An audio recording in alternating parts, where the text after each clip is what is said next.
At my sister's wedding, I was given dry bread. Then my revenge video left 200 guests silent. The rain whispers secrets against my Brooklyn window, a soft, relentless patter that feels like it's trying to tell me something I've long forgotten. I sit in my third-floor apartment, a modest sanctuary of exposed brick and muted light, my hands cradling a camera lens as if it's a talisman. My name is Iris Whitmore, and at 38, I've learned to see the world through shadows, those fleeting moments where truth hides in plain sight, unnoticed by those who prefer the glare of perfection. My photographs capture what others overlook: the tremble in a stranger's hand as they clutch a coffee cup, the weight of a soldier's gaze, the fleeting joy of a child in patched sneakers. My work isn't glamorous. It's raw, unyielding, honest. And in a world obsessed with facades, honesty is my rebellion. My studio is small, cluttered with prints and negatives, a coffee machine hissing in the corner like a restless spirit. The winter light spills through the window, pale and fragile, illuminating a half-finished portrait on my screen. An elderly couple married 50 years, their hands intertwined like roots of an ancient tree. Their love is real, weathered, unposed. I linger on it, not because it's beautiful, but because it's something I've never known. Not from my family, not from the people who should have loved me most. The Whitmores are a name that carries weight in Boston's high society, a name polished to a gleam by my mother Evelyn, and worn like a crown by my sister Delaney. But for me, that name is a shadow, heavy and cold, a reminder of the role I was assigned long ago, the other daughter, the unseen one, the mistake in their perfect portrait. There are no slamming doors in the Whitmore household, no raised voices or dramatic fights. The cruelty is quieter, sharper, a blade wrapped in silk. It's in the way Evelyn's eyes slide past me as if I'm a smudge on her pristine world. It's in the way Delaney's laughter, bright and effortless, drowns out my existence. And my father Reginald. He's a ghost in his own home, his words as scarce as his affection buried in newspapers and investor calls. I wasn't always invisible. As a child, I believed in the possibility of belonging.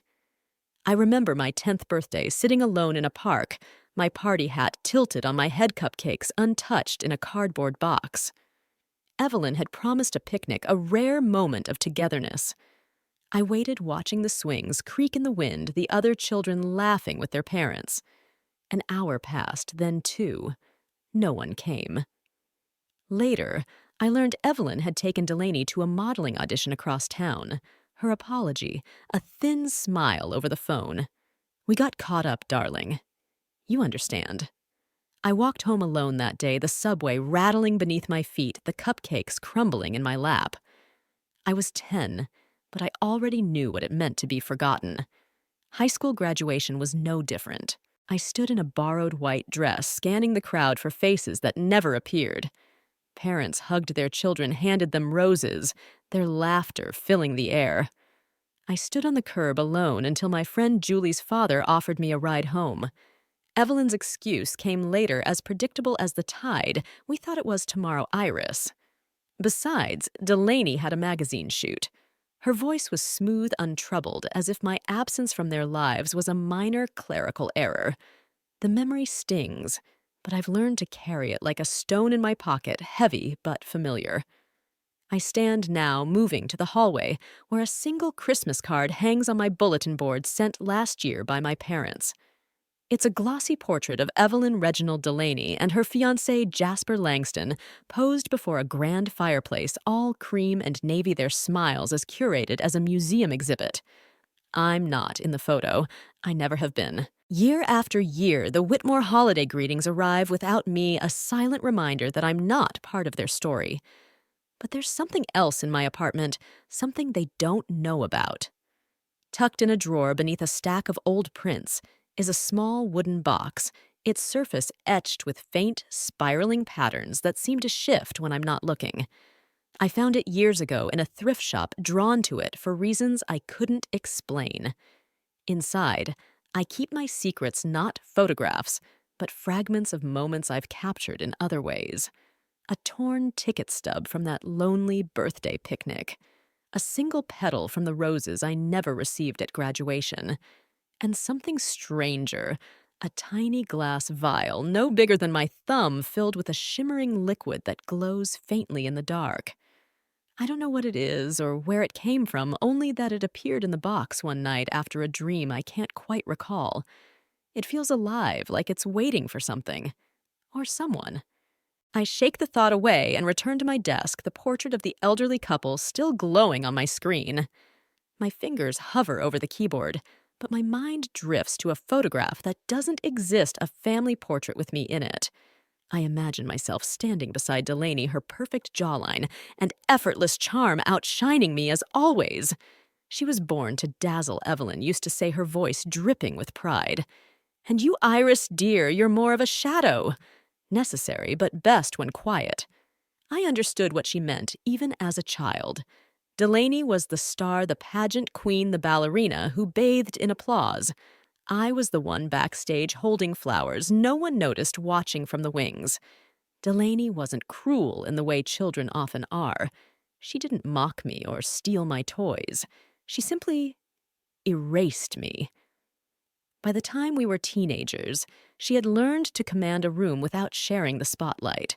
The only photos I have of us together are from early childhood, before she realized she didn't need me in the frame. In one, we're sitting on a porch, swing her arm around me, both of us laughing. I don't know what was so funny. I don't know why it stopped. But I keep that photo in the wooden box next to the vial, a relic of a time when I wasn't yet invisible. I open my closet now, my fingers brushing past faded sweaters to find another box, this one plain and unassuming. Inside are prints I've never shown anyone, snapshots from our family home in Boston. They're not portraits, not in the traditional sense. They're glimpses of absence, the edge of a kitchen table where Evelyn sipped wine alone, the empty hallway outside Reginald's office, Delaney's pageant crown, glinting on a windowsill like a forgotten trophy. These images are my way of remembering what it felt like to be there, to exist in a house where I was never truly seen. Each one is a quiet act of defiance, a proof of my presence in a world that tried to erase me. My calendar hangs on the wall, a red circle glaring around Saturday Delaney's wedding. The invitation arrived a week ago, a thick envelope with gold lettering addressed not to Dear Sister or even Iris Whitmore, but to Miss Iris Whitmore. No note, no call, just the card and a silent command your absence would be noticed, and that would be inconvenient. I stare at it now, lying open on my desk, its elegance a stark contrast to the clutter of my life. The rational part of me wants to stay home to avoid the theater of it all, the polished smiles and practiced lies. But another part, deeper, quieter, stirs like the liquid in that strange vial. It's not anger, not yet. It's something else, something that feels like the hum of a storm gathering on the horizon. I close my eyes, and for a moment, I'm not in Brooklyn. I'm standing in a place I've never seen, a vast, misty room where shadows move like dancers. The air is heavy with the scent of rain, and something sweeter like crushed petals. There's a figure in the distance, faceless, but familiar, holding a mirror that reflects not my face, but a kaleidoscope of moments, my 10th birthday, the untouched cupcakes, Delaney's laughter, Evelyn's cold smile.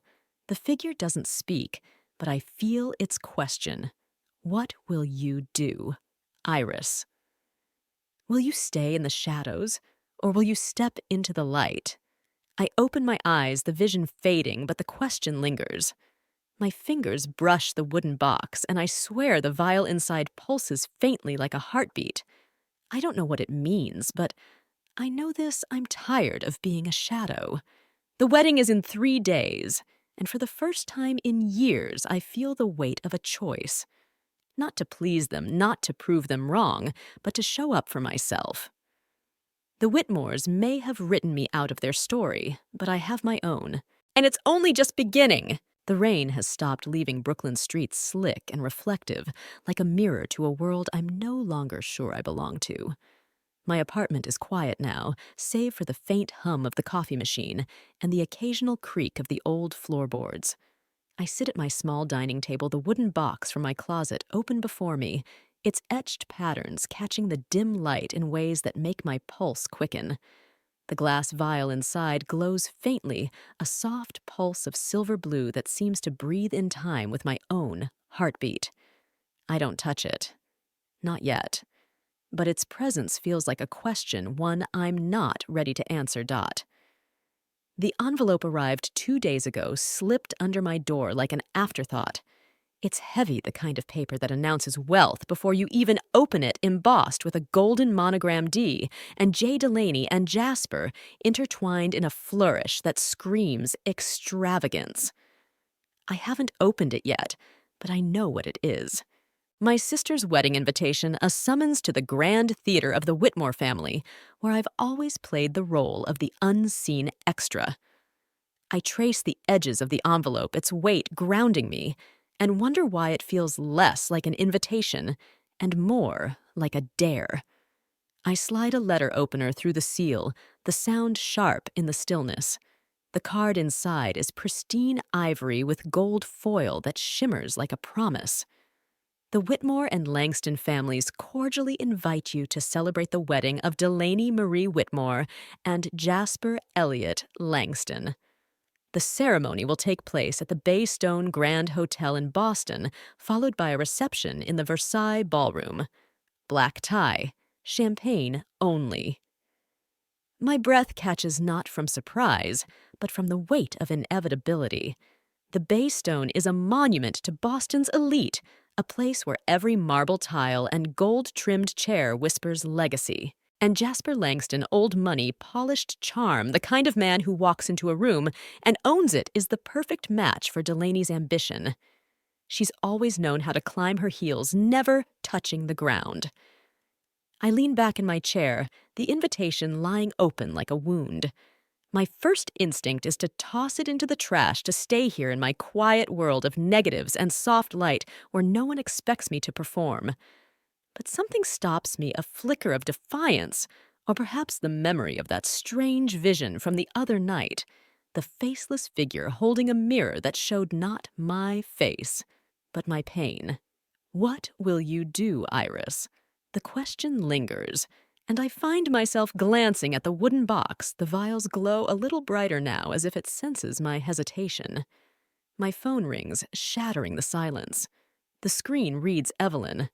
I let it ring twice before answering, steeling myself for her voice. Iris, she says, her tone smooth as glass clipped with that practiced elegance that never falters. I assume you received the invitation. I did, I reply, keeping my voice even. Good. Please try to dress appropriately this time. It's a formal wedding, not one of your little gallery openings. Her words are a blade sharp and precise, cutting at the edges of my pride. The Langstons are not people we want to offend. I'm not the one marrying into their family, I say, quieter than I mean to. The silence stretches taut and heavy, and I can almost see her on the other end, her pearl necklace gleaming, her lips pursed in disapproval. You're still representing us, she says finally. Just don't embarrass anyone. And no denim. She hangs up before I can respond, leaving the air in my apartment colder than before. I almost laugh, remembering the one time I wore denim to a family event, a Christmas dinner I'd traveled 10 hours to attend, only to be met with Evelyn's raised eyebrow and a seat at the far end of the table. What's the point of arguing? She's already rewritten the story in her mind. I set the phone down and stare at the invitation again. The Baystone Grand, the Versailles Ballroom, black tie. It's a world I've never belonged to, a stage where Delaney shines and I'm expected to fade into the background. But the thought of staying away feels like surrender, and I'm tired of surrendering. I close the box, the vials glow, dimming as if in agreement, and make a decision. I'll go. Not for them. For me. Later that afternoon, my phone buzzes with a text from Delaney. Her tone is breezy, as always, a mix of warmth and command that's impossible to refuse. Hey, sis. So excited you're coming. Quick favor, would you mind snapping a few pics at the reception? Nothing fancy, just candid moments. You've got the best eye, and it'd be super meaningful since you're family. Free, of course. Ha ha ha. I read it twice, my fingers hovering over the keyboard. I can hear her voice, that slight lilt on the word free, as if it's a joke, as if she doesn't expect me to say no. She's right. I've never said no. Not to her. Not to Evelyn. Not to the endless demands to shrink myself to fit their narrative. I type a response, my words careful but firm. I appreciate the thought, but I'd like to attend as a guest this time. I hit send before I can second-guess myself. The screen stays dark. No reply. I don't expect one. Delaney doesn't argue. She simply moves on, assuming the world will bend to her will. The sun dips below the Brooklyn skyline, painting the room in shades of amber and steel. I'm pouring tea when my phone rings again, an unknown number. I answer cautiously, my voice low. Miss Whitmore. The voice is crisp, professional, with a hint of warmth. This is Sylvia, Renner's assistant from Clarion Gallery. I'm calling to inform you that your work has been selected for our spring showcase, Portraits of Solitude. My heart stumbles. I submitted that series nearly a year ago, raw, intimate portraits of people caught in quiet moments of reflection. It was a long shot, something I did for myself, not expecting recognition. Sylvia loved your submissions, the assistant continues. She said your eye is unflinching rare. You'll receive formal confirmation by email, but she wanted you to know personally. Thank you. I manage my voice barely steady. The call ends, and I stand frozen in the center of my apartment, my hand pressed to my chest as if to hold the moment inside. Clarion Gallery. Sylvia Renner. A door I never thought would open. For a moment, I'm not the shadow, not the other daughter. I'm Iris Whitmore, a photographer whose work matters. I don't know why I call her. Maybe it's the glow of the moment, or maybe it's the faint hope that she'll care. I dial Evelyn's number, my fingers trembling. She answers on the third ring. Hello, hi, Mom. I say, my voice brighter than I intend. I just wanted to share something. I got accepted into Clarion's spring show. Sylvia Renner chose my work. There's a pause, just long enough to sting. That's nice, Iris. She says, her tone flat. I'm in the middle of finalizing seating plans for the wedding. Can we talk later? The line goes dead before I can answer. I lower the phone, the warmth of the moment fading. I shouldn't be surprised. Evelyn doesn't celebrate what doesn't serve her narrative, but the hurt lingers sharp and familiar like a splinter under my skin. I walk to the wooden box, open it, and stare at the vial. Its glow is stronger now, a restless shimmer that seems to pulse with my frustration. I close the box quickly, as if locking away something dangerous. That night, I dream again. The misty room returns its walls, shifting like smoke. The faceless figure is closer this time, its mirror larger, reflecting not just my past, but something new, a ballroom lit by chandeliers, a table with a single piece of bread, a screen flickering to life. The figure speaks its voice, a whisper that curls around me like fog. You hold the truth, Iris. But truth is a blade. Wield it carefully. I wake with a start, my heart racing, the vial's glow seeping through the cracks of the box across the room. It's impossible, but I swear it's brighter, as if it heard the dream too. The next morning, I stand in front of my closet, choosing a dress for the wedding. Not denim, not this time.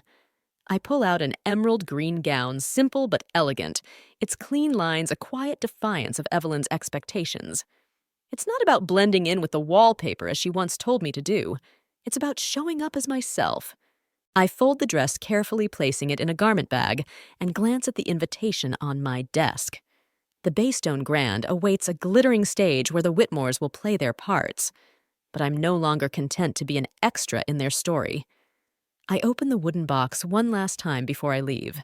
The vial pulses its light, casting strange shadows on the wall patterns that look almost like words I can't read.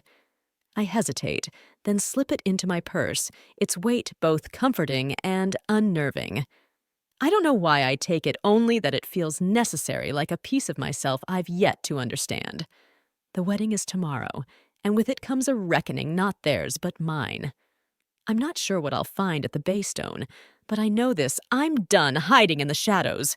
The truth, whatever it is coming with me.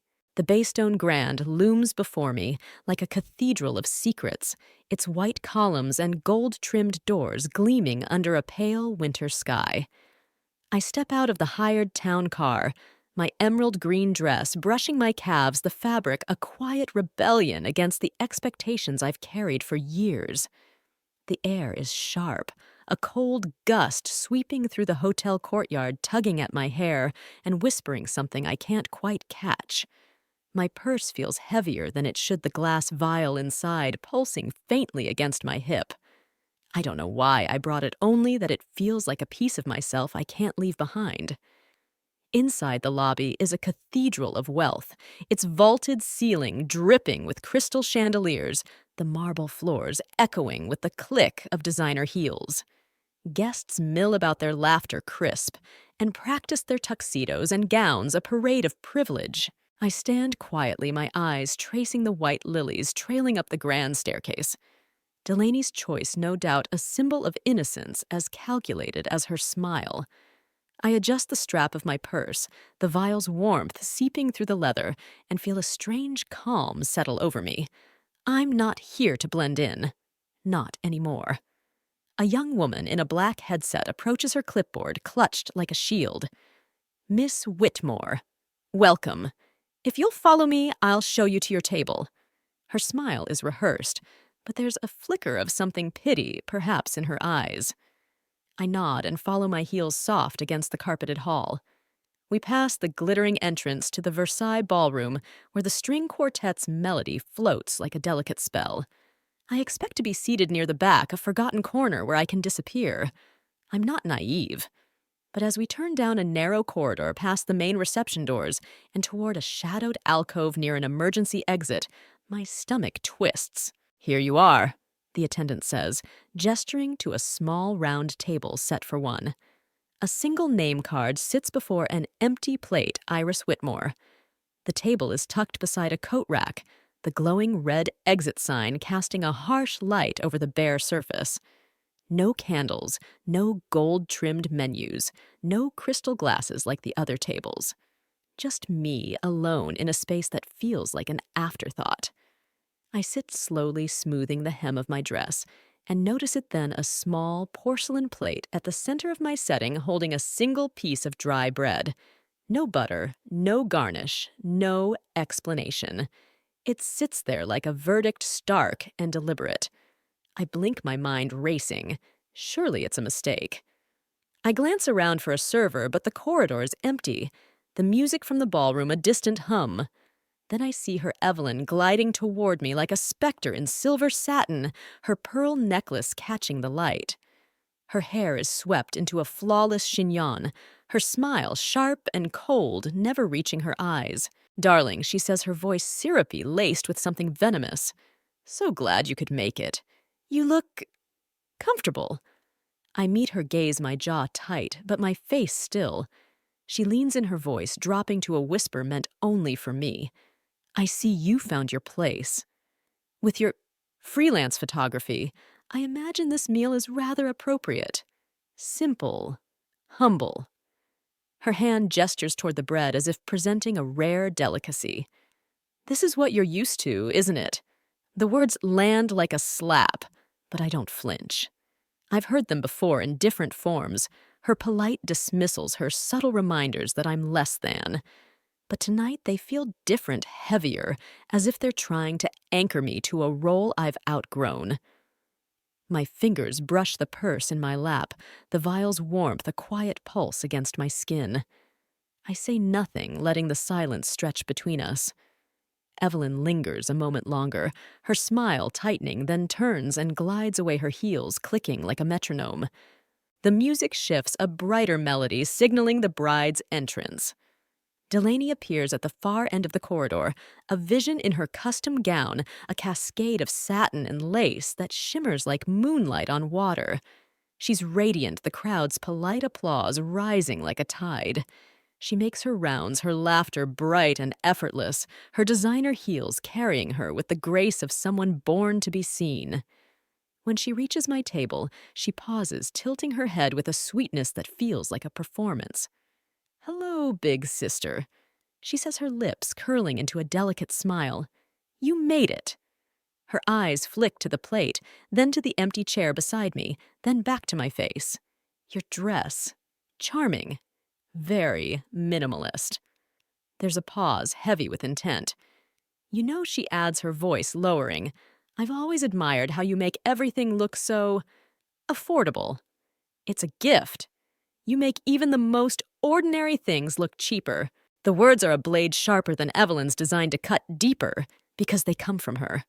I stare at her, my face still, but inside, something shifts, a spark, a flicker of heat that feels like the vial in my purse pulsing brighter. I don't respond. Instead, I reach into my bag and pull out a small black USB drive, its surface cool and smooth. I don't wave it, don't hold it up like a weapon.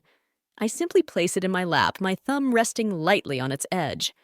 Delaney's smile falters just for a moment, her eyes narrowing as if she senses something she can't name. "Well," she says, her voice tightening, "enjoy the evening." She turns her gown, catching briefly on the leg of a gilded chair before snapping free. She disappears into the ballroom, leaving me alone with the bread, the exit sign, and the weight of the USB in my hand. The vial pulses again, stronger now, its glow seeping through the leather of my purse, casting faint shadows on the table. I don't look at it. I don't need to. It feels like an ally, a silent witness to the moment I've been waiting for, though I'm not yet sure what it is. I close my eyes, and for a fleeting second, I'm not in the Baystone. I'm back in that misty room from my dreams, the air thick with the scent of rain and crushed petals. The faceless figure stands closer now, its mirror reflecting not just my past, but this moment, the dry bread, the empty table, the weight of their words. "You are more than their shadows." The figure whispers, its voice like a current pulling me forward. "You hold the light. Use it." I open my eyes, the vision fading, but the vial's warmth remains steady and insistent. The bread sits untouched before me, a symbol of everything they've tried to make me believe about myself. I don't eat it. I don't move. I wait, my fingers curled around the USB, the vial's glow, a quiet rhythm in my lap. The ballroom lights flicker beyond the corridor, the string quartet's melody weaving through the air like a spell. I'm not here for their approval, not for their love. I'm here for something else, something that's been building inside me for years, something the vial seems to know even if I don't yet understand it. The corridor feels colder now, the shadows deeper, as if the hotel itself is holding its breath. I glance at the exit sign, its red glow a stark contrast to the vial's silver-blue light. The music swells, signaling the start of the speeches, the clink of glasses echoing from the ballroom. I stand smoothing my dress and slip the USB into my palm. It's time. Not for their story, but for mine. The ballroom pulses with light, the chandeliers casting 1,000 tiny stars across the white silk tablecloths. The air is thick with the scent of white roses and champagne, the clink of glasses a delicate counterpoint to the string quartet's fading melody. I stand at the edge of the corridor, just beyond the gilded doors, the USB drive cool in my palm, the vial in my purse burning with a heat that feels almost alive. My emerald green dress catches the light, a quiet defiance against the shadows they've tried to cast me into. The guests are settling now, their laughter softening as the MC takes the stage, his voice smooth and practiced. I feel the weight of the moment, the air heavy with anticipation, as if the room itself knows something is about to break. The dry bread still sits untouched on my solitary table, a cruel emblem of my place in their world. Evelyn's words echo in my mind, simple, humble, and Delaney's mocking smile lingers like a bruise. But the vial's glow pulsing through the leather of my purse feels like a heartbeat urging me forward. I've carried their dismissal for years, swallowed their slights like bitter medicine. But tonight, something shifts. The dream figure's voice whispers in my memory. You hold the light. Use it. I'm not sure what it means, but I know this: I'm done being their shadow. The memory of how I got here floods back sharp and vivid, like a photograph developing in the darkroom. It was 3 weeks ago at the Langston family's private engagement party held in a rooftop lounge overlooking Boston Harbor. The city sparkled below a canvas of steel and starlight, but the event was less about love and more about power, a display of the Whitmore and Langston legacies merging. Delaney had insisted I bring my camera just for a few candid shots, she'd said, with that breezy laugh that never reached her eyes. Make Mom happy. I went not out of obligation, but habit, my smaller rig slung over my shoulder like a shield. I stayed in the corners, invisible, as always, capturing fleeting moments, children chasing each other under chandeliers, Jasper shaking hands with men who whispered his name like a tidal glasses clinking in toasts to a future I wasn't part of. I was adjusting my camera settings in the empty lounge, the fireworks bursting outside when I saw her. Delaney alone near the bar, her phone glowing in the dim light. Her face was tight. Her brows furrowed her fingers, typing with an urgency I didn't recognize. She didn't see me half hidden behind a glass column. Instinctively, I raised my camera not to shoot, but to observe my lens, a quiet extension of my curiosity. She paused, read something, and smiled a smile that wasn't for Jasper, wasn't for the guests. My lens caught a single line on her screen before she turned away tonight. One last time. My bed, not Jasper's. The words were jarring, reckless, a crack in her perfect facade. I froze my breath shallow as she slipped her phone into her clutch and headed toward the private elevator. I don't know why I followed her. Maybe it was the vial's strange pull, its glow brighter that night, as if it sensed a truth I hadn't yet named. I took the stairs 2 floors down, emerging into the underground parking structure. Her silver coupe, a gift from our father, sat alone at the far end. I waited in the shadows, my camera at my side, the cold concrete air biting my skin. A black SUV pulled in, and a man stepped out tall, confident, his fitted coat catching the dim light. Cole Maddox, one of Jasper's business contacts, a man I'd seen once at a charity event, all charm and calculated ease. Delaney stepped out of her car, and without hesitation, she walked into his arms. The kiss was slow, familiar, not the thrill of a new affair, but something deeper, worn in. My hands moved before my mind caught up. I switched to video mode and pressed record. I didn't zoom in. I didn't need to. The lens captured enough their laughter, her hand brushing his lapel, the way they disappeared into the back seat of her car.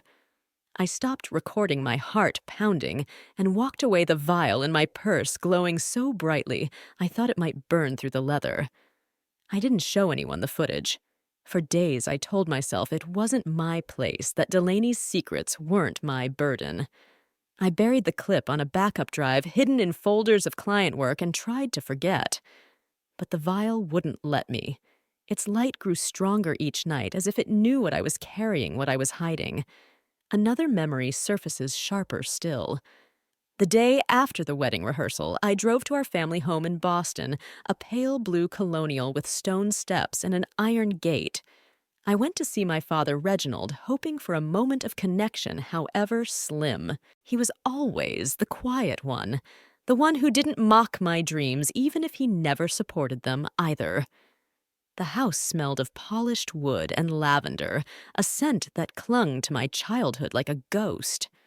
I was about to call out when I heard voices from the sunroom, Evelyn's calm and clipped, and Delaney's sharp with ambition. "Don't worry." Evelyn said, her voice like ice wrapped in velvet. "I've already moved the house, the vineyard condo, and the legacy shares into your name. Reginald has no idea." "You're sure?" Delaney replied, her tone eager. "Because after the wedding, I want things in motion fast. We can't afford for him to start poking around."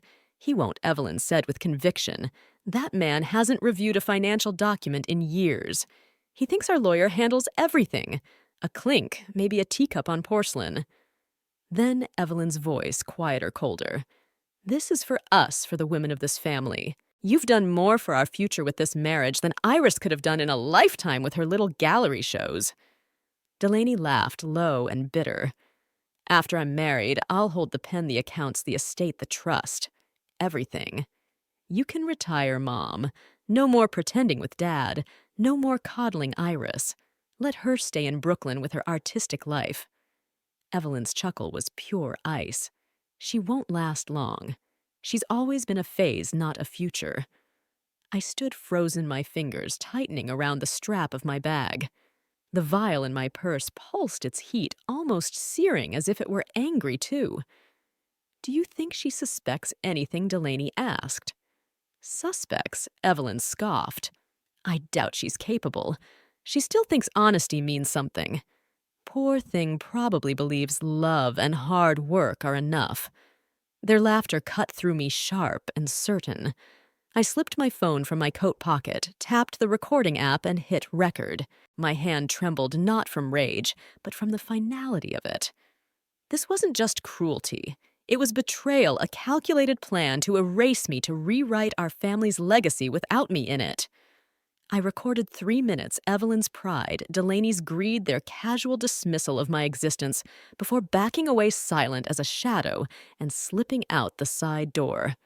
The vial glowed brighter that night, its light spilling through my apartment, casting patterns on the walls that looked like cracks in a mirror.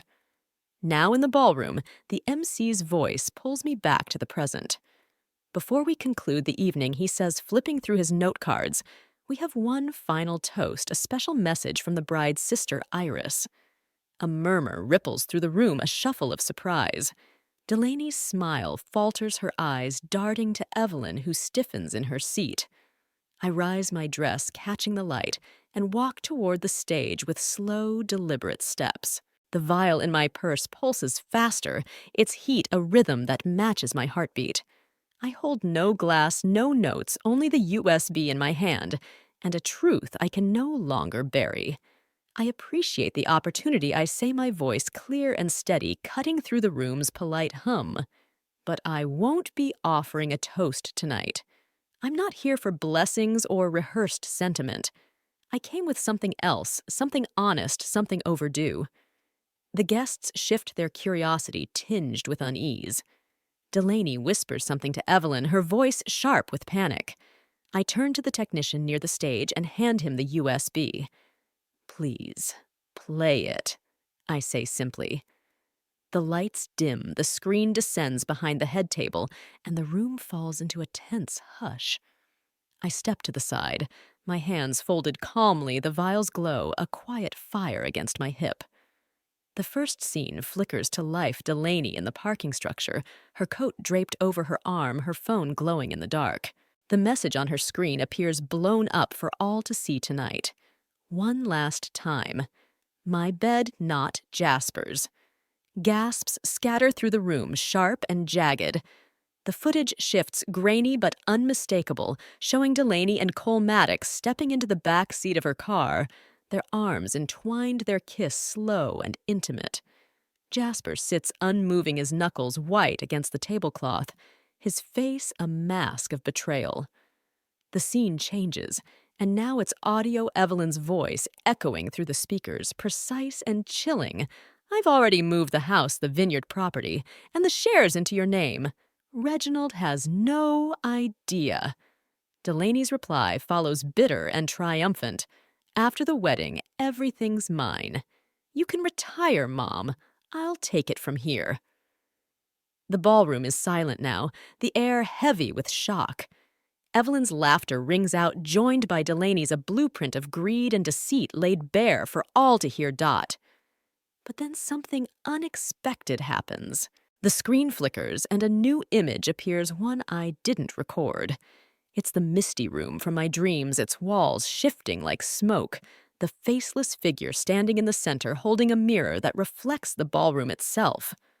The guests gasp, some leaning forward, others pulling back as if the image is pulling them in. The figure turns its voice a whisper that somehow carries through the speakers. Truth is a blade. Wield it well.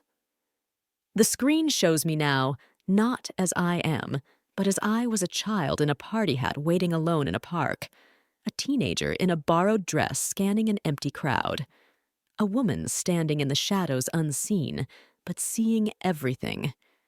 The vial in my purse burns hotter, its light spilling through the seams, casting faint patterns on the floor that no one else seems to notice. The image fades, replaced by the final moments of my recording Evelyn's voice cold and certain dismissing me as a phase Delaney's laughter sealing my erasure. Then, before the screen goes black, a voice cuts through not from the speakers, but from the room itself. That's enough, it says, calm and commanding.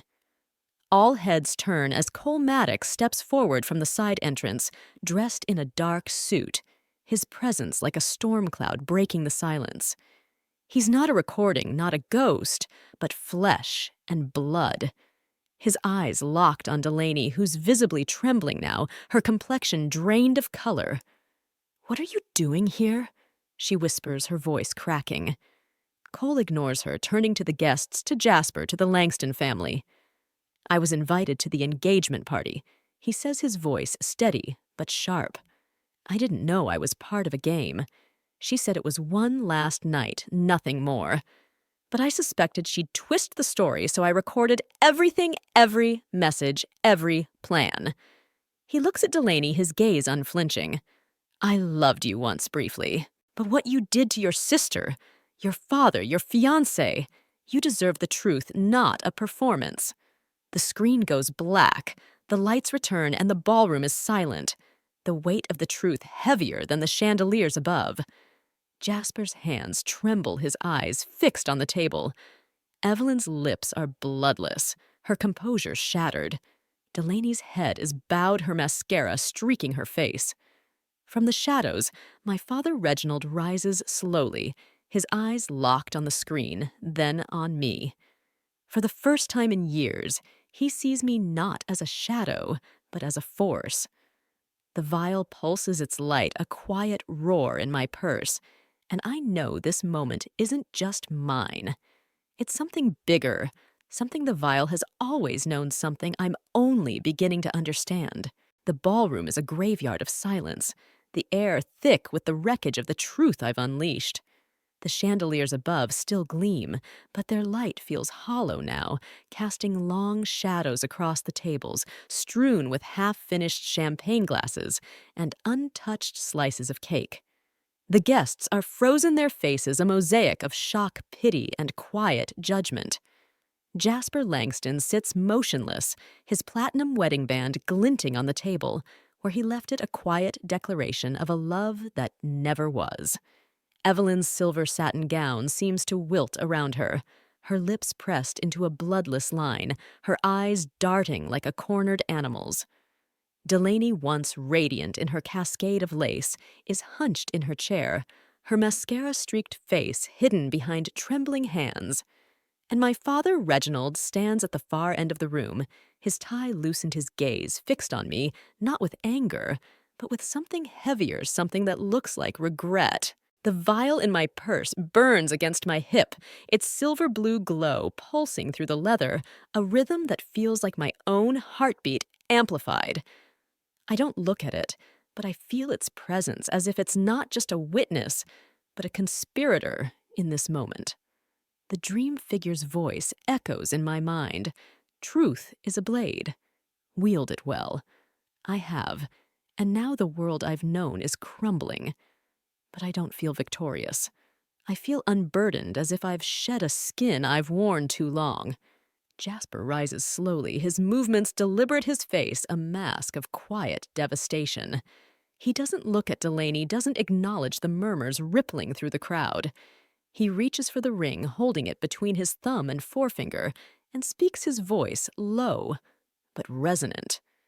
"I loved a lie in a white dress," he says, and the words cut through the silence like a bell tolling the end of something sacred.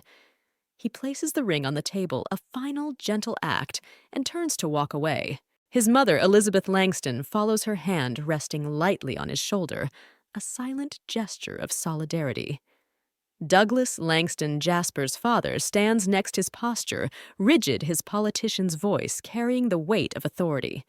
This marriage, he says, his eyes fixed on Evelyn, was not just a personal union, but a business alignment, one we considered sacred.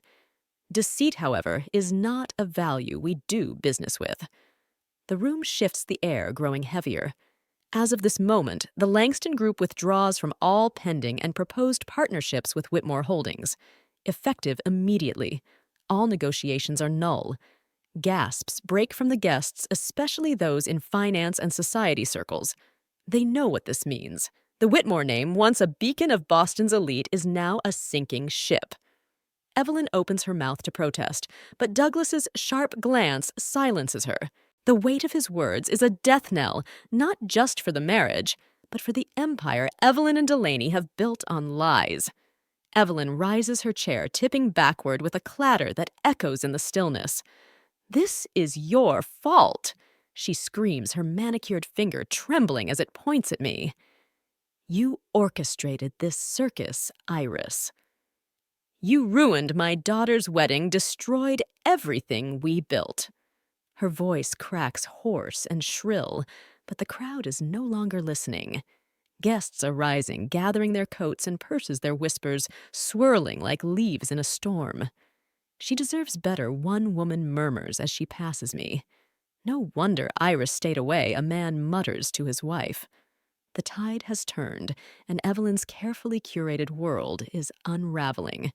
Delaney doesn't move her hands, still covering her face, her shoulders shaking.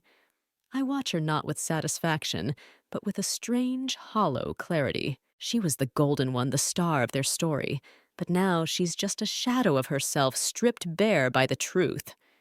The vial pulses again, its heat a quiet reminder that this moment isn't about revenge. It's about something deeper, something I'm only beginning to understand. Reginald hasn't spoken, but his eyes meet mine across the room. For a moment, I think he might say something, an apology, a defense, anything. But he only stares, his expression unreadable, a man who's just realized his legacy is built on sand. I don't look away. I want him to see me not as the shadow they made me, but as the woman who held a mirror to their lies. The guests begin to leave their footsteps, a slow, echoing procession. The orchestra has stopped, the waitstaff moving quietly through the ruins of the wedding clearing plates and glasses. Evelyn's voice has fallen silent, her energy spent, her pride shattered. Delaney is gone, slipped away in the chaos, her absence as loud as her presence once was. I remain near the stage, my dress slightly wrinkled, my composure intact, though my soul trembles with the weight of what I've done. The vial's glow feels steadier now, as if it approves, as if it's been waiting for this. A voice calls my name, soft, but firm. Iris. I turn startled to see a figure I haven't seen in years. Sylvia Renner stands at the edge of the room, her silver-gray bob impeccable, her burgundy coat draped over one arm. Her eyes hold no pity, only a sharp, appraising gaze, like someone who's seen something unexpected and intends to understand it. "I didn't know you were here." I say, my voice quieter than I intend. "I wasn't invited." Sylvia replies, a wry smile tugging at her lips. "But a friend was." Word travels fast in art circles, especially when chaos wears silk. She steps closer, her gloves clutched in one hand, her presence commanding without effort. I saw the video. I stood in the back, watched it all. I lower my eyes, unsure what to say. The last time we spoke 2 years ago, she'd rejected my work with her signature grace. "Your technical skills are sharp, but I don't feel the soul. I need rawness, something that dares to hurt." Her words had stung, though I'd nodded and thanked her. Now she looks around the disheveled ballroom, her gaze lingering on the empty head table. That wasn't just a video, she says, her voice quiet, but certain. It was art. Raw, painful, brilliant. You didn't just expose their lies. You exposed yourself, your strength, your truth. That takes conviction. I blink her words, catching me off guard. I didn't mean for it to be art. I say my voice barely above a whisper. Art doesn't care about your intentions, Sylvia replies. It's truth unfiltered. And what you showed tonight was a masterpiece of honesty. She pauses, her eyes meeting mine. 2 years ago, I said your work was too polished, too distant. I was right then. But now...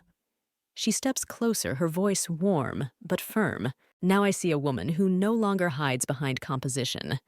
I want to curate a solo exhibition for you, Iris. Your first. A full collection. We'll call it Behind the Curtain Portraits of Truth. Not just this moment, your childhood, your invisibility, your reclamation. My breath catches the weight of her offer sinking in. A solo exhibition.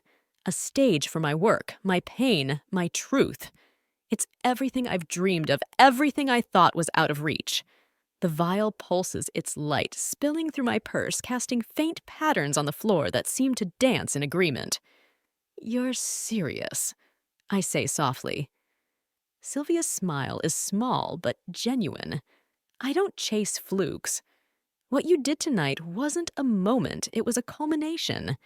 And it deserves to be seen. She glances around the emptying ballroom. We'll talk details soon. For now, take your moment. You've earned it. She leaves her footsteps fading into the hum of departing guests. I stand alone, the vials glow, a quiet fire in my purse. The USB still warm in my hand. The room feels different now. Not a place of rejection, but a space I've passed through a threshold to something new.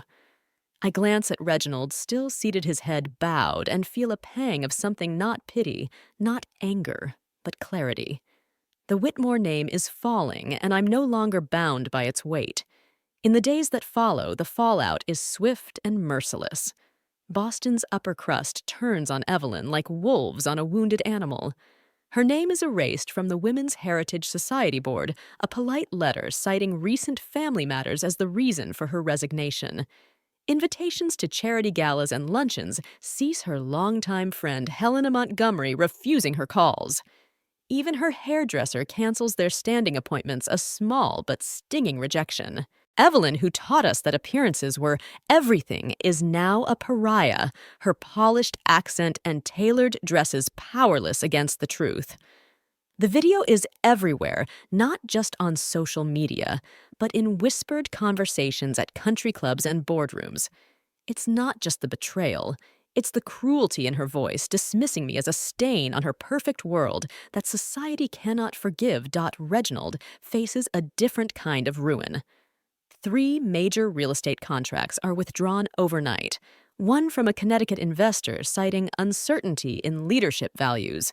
Another from a Cape Cod resort firm protecting its brand. He tries to stem the bleeding, but the whispers follow him into every meeting. Isn't he, the father? Wasn't that his daughter? At home, Evelyn is a ghost lost in her own shame, barely speaking. Delaney has vanished, leaving only silence in her wake. I learn of Delaney's fate through fragments gossip on social media, a brief article in a society column.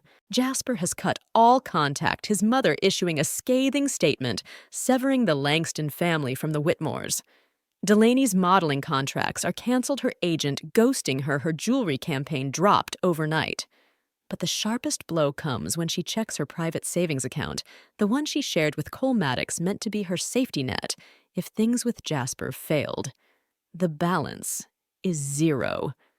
Cole, it seems, was playing his own game, disappearing with the money and leaving her with nothing but her empty condo and smudged mascara. She sits alone, her high heels still on, staring at her phone, realizing she's been outplayed by the one person she thought she controlled. I'm back in Brooklyn now, the city's hum a comforting contrast to Boston's cold grandeur. My apartment feels different, lighter, as if the truth has cleared the air. The vial sits on my desk, its glow steady now, no longer restless. I don't know what it is, but I feel its power, a quiet strength that's been with me all along. The dream figure appears again that night, closer now, its mirror reflecting not just my past, but a future I can't yet see. You've begun it, whispers. But the light is yours to carry. I wake with a start, the vial's glow illuminating my room, casting patterns that look like a map I'm not ready to read. Sylvia calls the next day, her voice warm with excitement. The gallery is ready to move forward, she says. We'll start planning your exhibition next week. Be ready, Iris. The world is waiting to see you. I hang up my heart, racing not with fear, but with possibility. The Whitmores are falling, but I'm rising not on their ruins, but on my own terms. The vial pulses its light a beacon, and I know this is only the beginning. The Brooklyn morning is soft, the light filtering through my new studio's windows like a promise kept. The space is small, its exposed brick walls and polished wood floor, a stark contrast to the cold grandeur of the Baystone Grand. I've signed the lease only a week after returning from the wedding, driven by an urgency I can't name, a need to carve out a space that's mine alone. My cameras are arranged with care, their lenses glinting in the sunlight, and a second-hand coffee machine hisses in the corner, filling the air with an earthy scent that grounds me.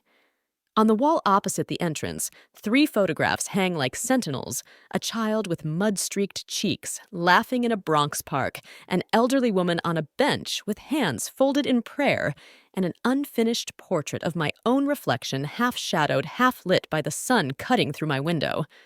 They're not perfect, but they're real.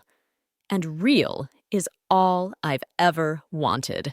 The wooden box sits on my desk, its etched patterns seeming to shift when I'm not looking. The vial inside glows steadily now, its silver-blue light no longer restless, but calm as if it's found its purpose. I haven't touched it since the wedding, but I feel its presence, a quiet hum that resonates with the strength I'm only beginning to claim. The dream figure hasn't returned since that night in the ballroom, but its words linger. You've begun, but the light is yours to carry. I'm not sure what it means, but I know this: I'm no longer the shadow I was. The Whitmore name is crumbling, but I'm building something new, something that belongs to me. The studio is quiet at first, the phone rarely ringing, walk-ins scarce. Those who do come pause awkwardly, their eyes flickering with recognition, as if they're trying to place me. Some whisper, others turn away. A client cancels a booking with a vague message something's come up, and I know why.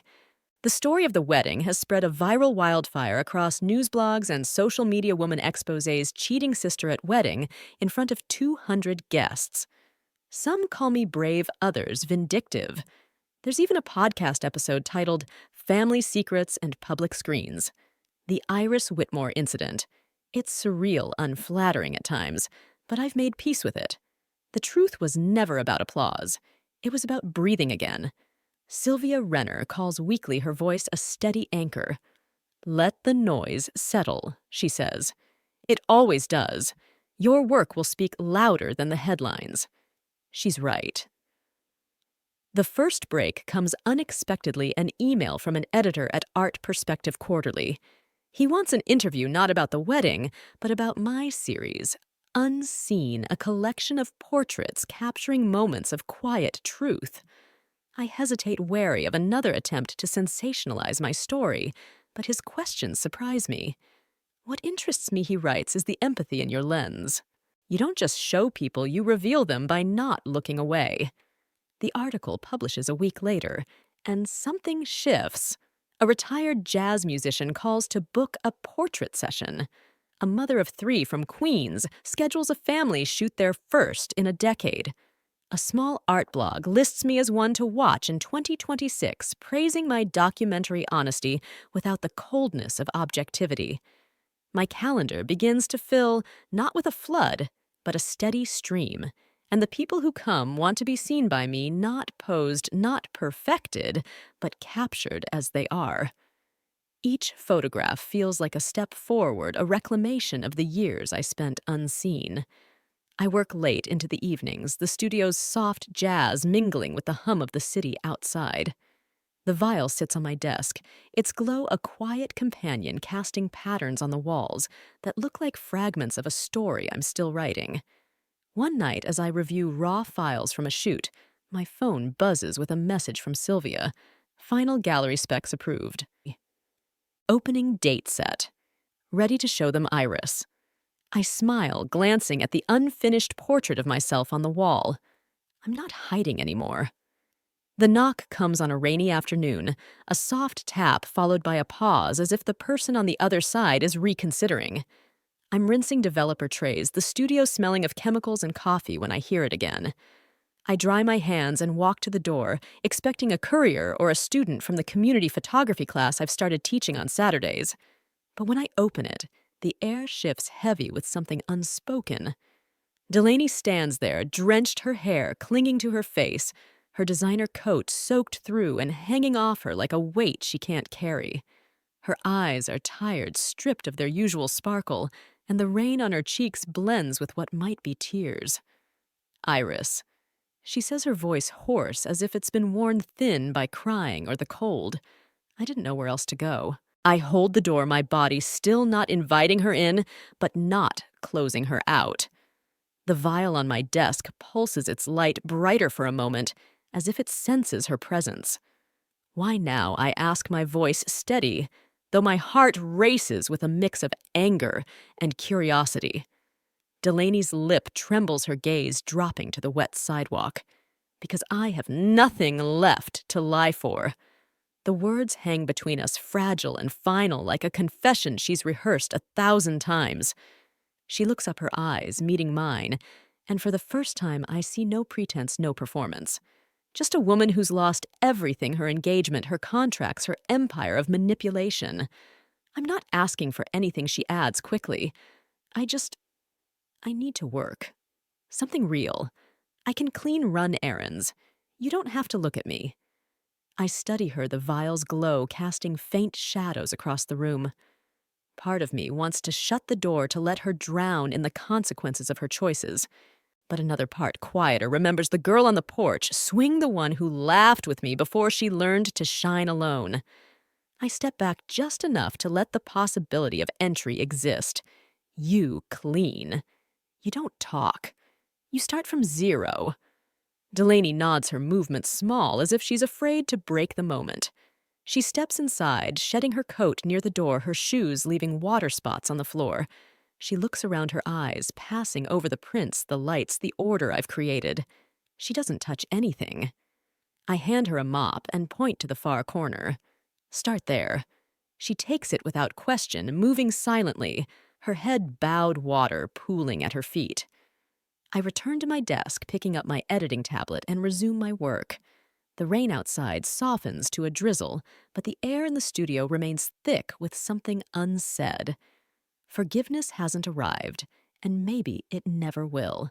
But consequences have, and with them, the faintest hint of change. The gallery opening for Behind the Curtain Portraits of Truth is a quiet triumph, the room buzzing with soft conversation and the clink of champagne glasses. Patrons move from photograph to photograph, their footsteps slow and deliberate. I've chosen each piece with care faces lined with time hands folded in grief smiles cracked in mid-recovery. No false lighting, no staged perfection, just truth in its rawest form. My favorite piece hangs near the exit titled Uninvited Light, a portrait of an elderly man sitting alone by a window, his eyes holding a lifetime of stories. It's already marked sold. Sylvia Renner approaches her nod, one of quiet approval. You've started something, Iris, she says. Something honest, raw, needed. I nod not out of pride, but recognition. For so long I tried to be seen. Now people see through my lens, and that's enough. A familiar voice interrupts my thoughts. Iris. I turn to find Jasper Langston standing a few feet away, holding a wine glass he hasn't touched. His suit is simpler than the one he wore on what should have been his wedding day, but his posture is still gracious, upright. I didn't expect you. I say, my voice steady. I know, he replies, offering a small smile, but I needed to say something. He pauses, his eyes searching mine. You saved me without knowing it. I don't think I ever truly loved Delaney. I loved the idea of her, of who I was supposed to be with. Your video, it was like being pulled out of a dream. I woke up freer. I give a faint nod, his words settling over me like a soft rain. Your work is powerful, Iris, he continues. I hope you never stop. He doesn't linger, vanishing into the crowd, leaving me with a sense of closure I didn't expect. As the evening wanes, I step near the gallery's glass entrance, the city glowing beyond its wet streets, reflecting the lights. That's when I see her Evelyn standing beneath the awning across the street, no umbrella, no entourage. Her posture is still proud, her chin lifted, but her expression is unreadable, a mask of pride and loss. She doesn't wave, doesn't approach, just watches. We stand like that for a long minute, two women bound by blood, divided by everything else. The vial in my purse pulses its light soft but steady as if it's watching too. I reach into my coat pocket, pulling out the camera I always carry. With practiced hands, I adjust the focus, capturing Evelyn through the glass, and Rain framed by silence and distance. The image is stark, her figure alone against the city's blur. I don't call out. I don't need to. Later, when I upload the photo, I hesitate before adding a caption. Sometimes silence says enough. It's not about vengeance. It's about letting go. The gallery empties the last guest, filtering out into the night. I stand alone, the vial's glow, a quiet companion, its patterns dancing on the walls like a story finally told. I've spent my life waiting to be seen, but now I see myself not as their shadow, but as a woman who turned pain into art, betrayal into truth. The vial pulses one last time, its light softening as if it knows its work is done. I'm not sure what it is, but I know what I am, Iris Whitmore, no longer invisible, no longer silent. My journey has just begun. The Brooklyn night is quiet. The city's hum softened by the drizzle that lingers outside my studio.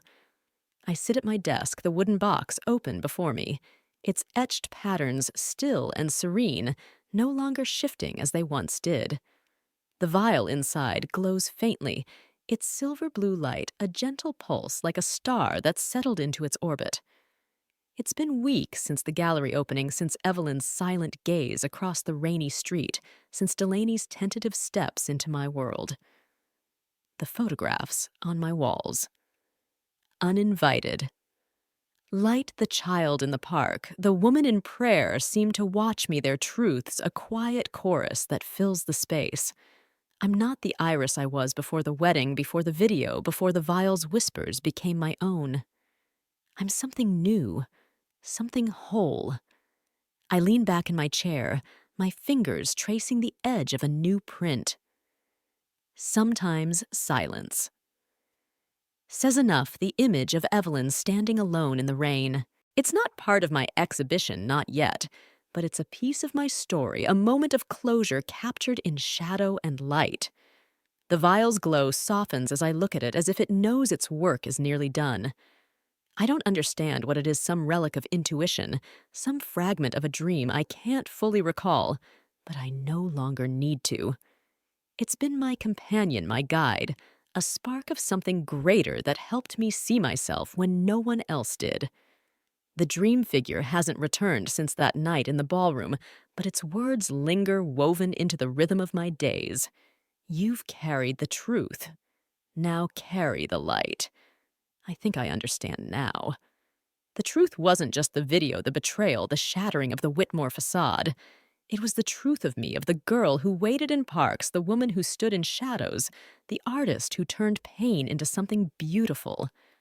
The light is what I create now, what I share through my lens, what I offer to those who've been unseen, unheard, overlooked. It's not about revenge or triumph. It's about claiming my place, not in their story, but in my own. I think of Delaney mopping the floor in silence, her hands steady, but her eyes heavy with the weight of her choices. I think of Jasper, free now, his gratitude, a quiet gift I didn't expect. I think of Evelyn standing alone in the rain, her empire of appearances reduced to a single unspoken glance. They're not my burden anymore. The vial's light pulses once softly, as if in agreement, and I close the box, letting its patterns fade into stillness. I don't need to carry it anymore. My strength is mine, not borrowed from some mysterious glow not defined by their dismissal. It's in the photographs I take the stories I tell the life I'm building. I stand and walk to the window, the city stretching out before me, its lights blurred by the rain. Brooklyn doesn't care about the Whitmore name or the scandals that burned through Boston's elite. It's a place of grit and grace where stories like mine find a home. I think of everyone out there carrying their own shadows, their own silences. The ones who've been pushed to the edges, told they're not enough asked to shrink so others can shine. I was one of them once. Maybe I still am in some ways. But I've learned something. The truth is a blade, yes, but it's also a key. It unlocks you, sets you free if you're brave enough to wield it.